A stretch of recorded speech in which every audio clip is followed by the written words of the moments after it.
I love the fact that I do something that when I turn a fader up, 10,000, 30,000, 100,000 people jump in the sky. You know, that's one of the most exciting things about what I do.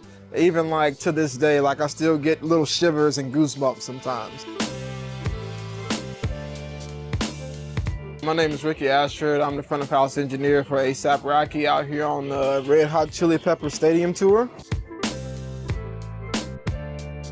Originally, I was a musician, so I played drums first, then I ended up playing bass, then I was a keyboard player, then I ended up playing a little bit of guitar, and then I said, you know what, I kind of want to start getting into the technical side of things. So I started volunteering at churches and stuff, just kind of helping with the technical teams. And when I was in high school, I ended up joining the tech team there and played in the band there too. I started to realize, hey, I kind of like the technical side of things. I ended up going to college to do sound. So I went to Full Sail University in Florida and got my bachelor's in science and touring.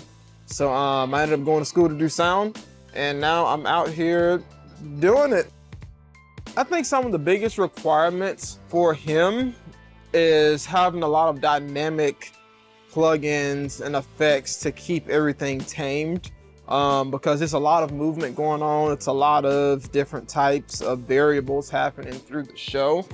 My preparation process, it typically starts with me talking to a music director, or it starts with me talking to production managers and stuff like that, like getting the logistics of what will be on the tour. Like, is it a band? Is it tracks? Is it what is it?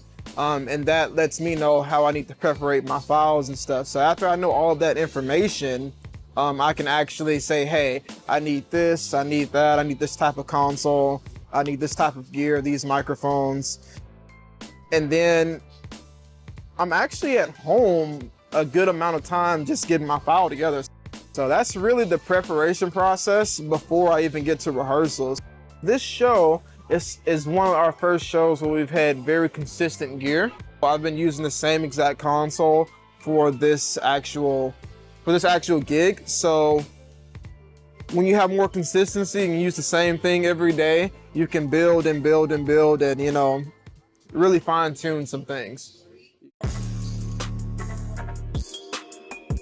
Today, I am using the Midas 96 Heritage D.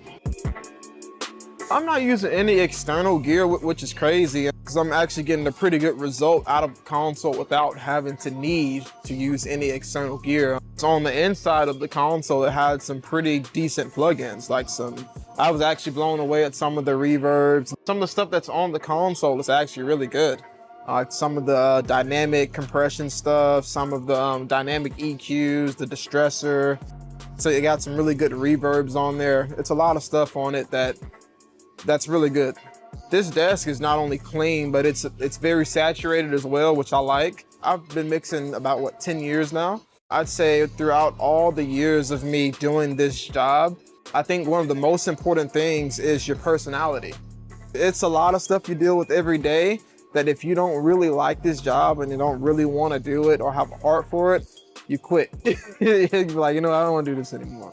But, you know, just have the right heart about it, have the right intention, and everything will be fine, you know, if you have a good personality with it. It's like a never-ending drug that you're just like, oh my God, like, I love this feeling. But yeah, it's one of my favorite things.